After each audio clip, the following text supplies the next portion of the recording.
আসসালামু আলাইকুম সবাইকে স্বাগতম আমার কিচেনে। শীত পালাই পালাই করছে, এ সময়ে যদি আমি এখনও আপনাদেরকে ভাপা পিঠা তৈরি করে না খাওয়াই তবে আসলেই সেটা কিন্তু বিশেষ একটা ভুল হয়ে যাবে আমার, তাই না? তো চলুন আজকে আমরা স্পেশাল একটা ভাপা পিঠা তৈরি করে দেখাবো, গতানুগতিক ভাপা পিঠার থেকে একটু আলাদা। তো চলুন কী কী লাগছে দেখি। 1 পট পোলার চাল এবং 1 পট ভাতের চাল একসাথে মিশিয়ে ভিজিয়ে রেখেছিলাম 20 মিনিট এবং স্ট্রেনারে করে ভালো করে পানি ঝেড়ে শুকিয়ে নিয়েছি এবং গ্রাইন্ডারে করে সুন্দর করে গ্রাইন্ড করে নিয়েছি। এখন হাফ চামচ লবণ দিলাম, ছোটো এই চামচটার হাফ চামচ লবণ দিলাম, লবণ দিয়ে সুন্দর করে মেখে নিচ্ছি। ভাপা পিঠার হচ্ছে প্রধান একটা যে শর্তটা থাকে সেটা হচ্ছে যে এটাকে অবশ্যই সুন্দর বাইন্ডিং হতে হবে। বাইন্ডিং যদি ভালো না হয় তবে ঝরে ঝরে পড়ে যেতে পারে, এটা ঝুরঝুরে হয়ে যেতে পারে, ভালো হবে না। তো মাখাটার উপরে অনেক কিছু ডিপেন্ড করে। তো মাখাটা সুন্দর করে মাখানোর জন্য এখানে আমি নিচ্ছি লিকুইড মিল্ক। অনেকে পানি ইউজ করে থাকেন, অবশ্যই করতে পারেন, কোনো অসুবিধা নেই। কাজু বাদাম নিয়েছি একটু এটাকে টেস্ট বাড়ানোর জন্য। কাজু কাঠবাদাম কুচি করে নিয়েছি, ঘি নিয়েছি, খেজুর নিয়েছি কুচি করে, আর আস্ত কিছু কাজু বাদাম নিয়েছি জাস্ট ফর ডেকোরেশন। গুড় নিয়েছি এখানে, খেজুরের গুড়, এটাকে একটু গুঁড়ো করে নিয়েছি, আর এখানে বাদামের গুঁড়ো নিয়েছি, এটা অ্যাডিশনাল দিতে পারেন নাও দিতে পারেন। তো লিকুইড মিল্ক নিয়েছি সামান্য পরিমাণে, এটা আপনারা আন্দাজ মতো নেবেন, কোনো অসুবিধা নেই। যদি থেকে যায় মিল্ক থেকে যাবে, সমস্যা নেই। এখানে একটা হাঁড়ি বসিয়ে দিয়েছি এবং সেখানে আমি তেজপাতা, এলাচ এবং দারুচিনি দিয়েছি অল্প কিছু পরিমাণে, 2-3 টুকরো বা 2-3টা এলাচ, এরকম যাতে সুন্দর একটা অ্যারোমা আসে পিঠার মধ্যে। আর এরকম একটা স্টিলের আমি বাটি নিয়েছি, যে টিফিন ক্যারিয়ারের যে বাটিটা থাকে মাঝারি সাইজের বাটিটা, গুঁড়ো দিয়ে সেটাকে আমি সুন্দর করে একটু চারদিকে সুন্দরভাবে লাগিয়ে নিলাম এবং গুঁড়োটাকে আমি সরিয়ে দিলাম যাতে করে আমি যখন পিঠাটা সেট করব লেগে না থাকে।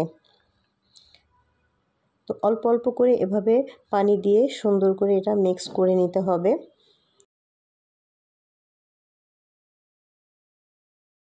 আমি দুধ দিয়েছি এখানে, আপনারা পানি দিতে পারেন ইচ্ছা করলে, কোনো অসুবিধা নেই। এবার আমি এটাকে দেখাচ্ছি যে কীভাবে পারফেক্ট হবে এই মাখাটা। এই যে হাত দিয়ে যখন আমি মুঠ করলাম এরকম একটা দলা হলো এবং চাপ দিলে একটু দলা হয়ে আসে, যে এরকম জাস্ট এই পর্যায়ে আপনারা ভাববেন যে এটা আসলেই হয়ে গেছে, পারফেক্ট পিঠে হবে। এখন নিচে একটা বাটি আমি সেট করে তার উপরে স্ট্রেনার বসিয়ে আমি সুন্দর করে অল্প অল্প করে গুঁড়োটা সুন্দর করে চেলে নিচ্ছি। এই কাজটা একটু ধৈর্যের সাথে করতে হবে, তার কারণ হচ্ছে এই গুঁড়োটার উপরে, চালাটার উপরেও অনেক কিছু ডিপেন্ড করে। এইভাবে আমি অনেকক্ষণ বসে এই যে সুন্দর করে এটাকে ঝুরো সুন্দর করে একটা গুঁড়ো পেয়েছি আমরা। এটাকেও আমি মুঠ করে দেখালাম, এই যে দেখুন, জাস্ট এই পর্যায়ে হলে মনে করবেন যে গুঁড়োটা পারফেক্ট হয়েছে। এবারে চলুন আমরা সুন্দর করে সেট করি বাটিতে। মূল পর্যায়ে চলে যাচ্ছি, চলুন। এবারে প্রথমে আমি গুঁড়ো ছড়িয়ে নিচ্ছি।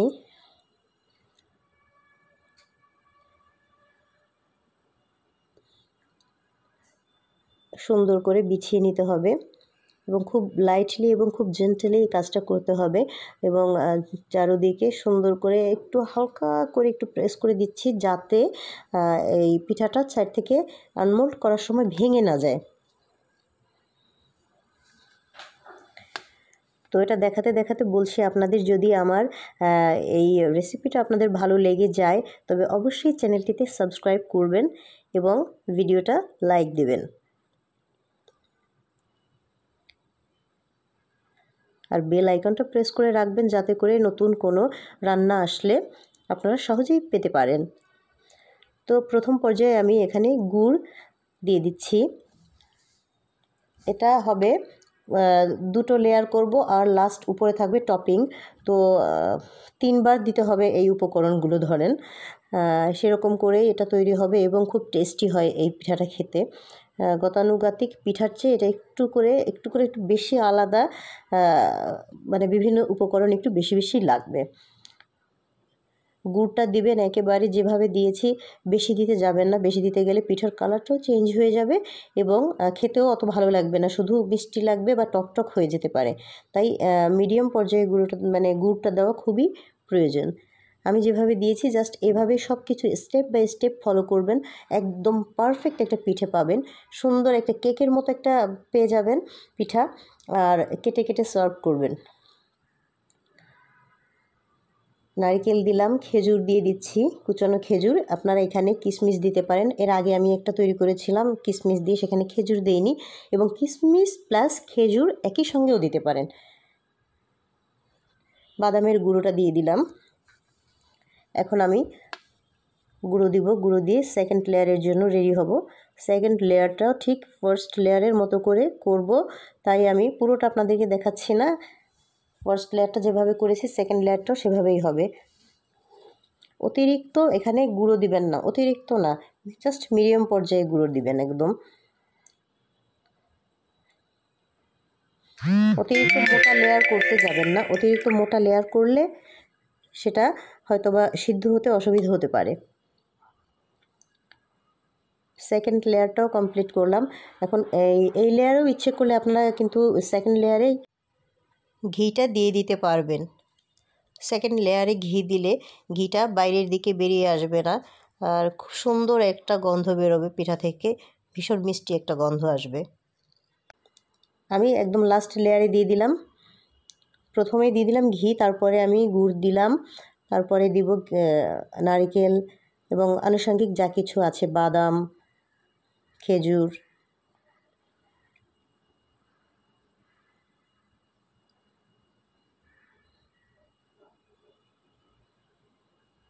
ঘিটা যদি আমরা সবার উপরেই একেবারে দিতে যাই তাহলে কিন্তু এটা কাপড়ে লেগে যাবে, কারণ পিঠাটা যখন আনমোল্ড হবে এই ফ্রন্ট সাইডটা কিন্তু বেঁকে থাকছে তখন। আবার যখন ওই কাপড় থেকে আমরা যখন আনমোল্ড বের করব তখন কিন্তু আবার ফ্রন্ট সাইডেই থাকবে। তো দেখা যায় যে ঘিটা যদি আমরা একদম এখন উপরে যদি এখন ছড়িয়ে দিতাম, সেই ঘিটা একদম শুধু কাপড়েই লেগে যেত।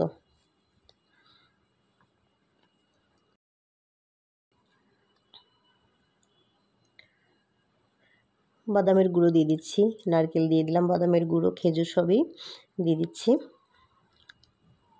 একটু নারকেলের পরিমাণটা যদি একটু বেশি হয় তাহলে খুব অসুবিধা হবে না, খেতে ভালোই লাগে। তবে গুড়ের পরিমাণটা যেটা বলেছি ওভাবেই দিবেন, আর যেটা আমি দিয়েছি জাস্ট এভাবেই দিবেন। কুচানো বাদামগুলি দিয়ে দিচ্ছি, জাস্ট একটু লাইট করে প্রেস করে দিচ্ছি, তেমন না, তেমন জোর দিয়ে প্রেস করা যাবে না। এবং এবার আস্ত বাদামগুলি দিয়ে দিচ্ছি।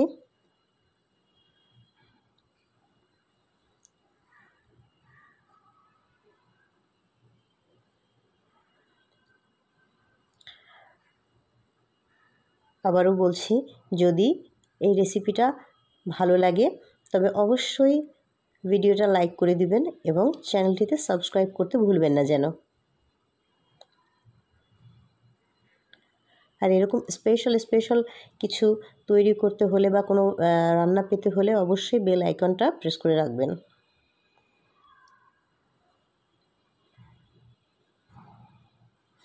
আমি অনেকেই এই পিঠা তৈরি করতে দেখেছি, কিন্তু পানিতে যেমন ভাপ দিব যে পানিতে, ওই পানিতে অনেকে নর্মাল পানি ইউজ করেন, ওখানে অনেক সময় তেজপাতা কিংবা এলাচ বা দারুচিনি এগুলো দেন না। এই অ্যারোমাটা সুন্দর করে পিঠার মধ্যে কিন্তু চলে আসবে, তো অন্যরকম একটা ফ্লেভার পাবেন। কেউ চাইলে এটা দিতেও পারেন, নাও দিতে পারেন। আবারও একটু নারকেল দিয়ে দিলাম। নারকেল কোড়ানোর সময় খেয়াল রাখবেন যে আমরা যেটা মানে হাত কোড়ানি আছে যেটা, ওটা দিয়েও আমরা করতে পারি, একটু লম্বাটে করে বা একটু চড়া করে নারকেলটা দেওয়ার চেষ্টা করবেন। একটা মার্কিন কাপড় নিয়েছি, মার্কিন কাপড়টা সুন্দর করে ভিজিয়ে নিয়েছি। অতিরিক্ত চিপে তাকে বেশি শুকনো করা যাবে না, একটু ভেজা ভেজা থাকবে এটা। তো এটাতেই আমি সেট করব পিঠাটা। এই কাপড়টা না থাকলে কারো কাছে একদম পাতলা দেখে সুতি কাপড় নেবেন। নারকেল কিন্তু আমরা কোরানি ছাড়াও যদি চামচ দিয়ে কুড়ে থাকি তাহলেও কিন্তু এরকম চড়া করে সুন্দর করে নারকেল পাওয়া যাবে, কোরানো যাবে সুন্দর করে, অসুবিধা নেই। একটু কষ্ট করতে হয়, জাস্ট এটুকুই। এবারে স্ট্রেনারে আমি এটা কাপড়টাকে সুন্দর করে বসিয়ে দিচ্ছি, নিচে একটা বাটি রেখে। যেহেতু আমি এক হাতে ভিডিও করছি, হাতটা কাঁপছে, একা একা তো এক হাত দিয়ে করছি আর এক হাত দিয়ে দিয়ে কাজ করছি আর দেখাচ্ছি আর কি। যাই হোক, হাই ফ্লেমে কিন্তু করতে হবে। হাই ফ্লেম বলতে মিডিয়াম হাই ফ্লেম, যেটা যতটুকু পানি আমি দিয়েছি হাঁড়িতে আরও একটু পানি আমি অ্যাড করে দিচ্ছি। আর এটাকে আনমোল্ড করার জন্য হালকা করে একটু টোকা দিয়ে নিতে হবে, জোরে আঘাত করে করা যাবে না, তাহলে ভেঙে যেতে পারে। তাই একদমই জেন্টেলি হালকা করে দিতে হবে। স্ট্রেনারটা নড়ছিল, একটু ঠিক করে দিলাম যে এটা নড়া যাবে না। দেখুন ভিউয়ার্স, কি সুন্দরভাবে পিঠাটা একদম সুন্দর করে আর কি গুঁড়োটা সেট হয়ে গেছে। এবার পিঠাটাও সুন্দর হবে। আর খুব জোরে কিংবা লুজ রেখে আমি কাপড়টাকে দিচ্ছি না, তাই খুব আস্তে সুন্দর করে একদম ঠিকঠাকভাবে এটা দেওয়ার চেষ্টা করছি। জোরে দিলে হয়তোবা ভেঙে যেতে পারে, লুজ রাখলেও হয়তোবা খুলে খুলে পড়তে পারে। তো যার জন্য একদম পারফেক্টলি দেওয়ার চেষ্টা করছি। এই যে খুব সুন্দরভাবে এটাকে মুড়ে দিয়েছি। এবারে একদম স্ট্রেনারের যে হ্যান্ডেল আছে, হ্যান্ডেলে করে ধরে সুন্দর করে বসিয়ে দেব আমি হাঁড়ির উপরে। পানিটা ফুটছে দেখছেন, এবং খুব সুন্দর একটা অ্যারোমা বের হচ্ছে। আশা করছি যে পিঠাটার মধ্যেও সেই অ্যারোমাটা ছড়িয়ে যাবে, খুব ভালো লাগবে খেতে।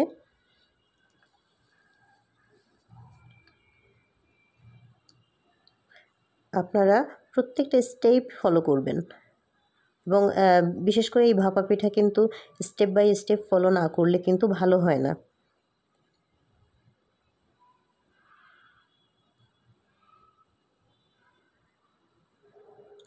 এবার ওয়েট করছি আমরা 20 থেকে 25 মিনিট। যেহেতু একটা বড় সাইজের পিঠা, একটু উঁচু টাইপের, তো আমরা 20 থেকে 25 মিনিটের মধ্যে পারফেক্ট একটা পিঠা পাবো আশা করছি।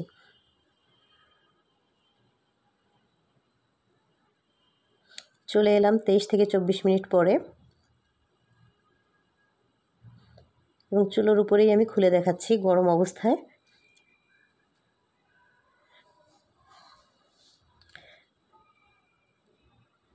নিশ্চয়ই বুঝতে পারছেন পিঠাটা দেখে যে এটা হয়ে গেছে, এর কালার চেঞ্জ হয়ে গেছে।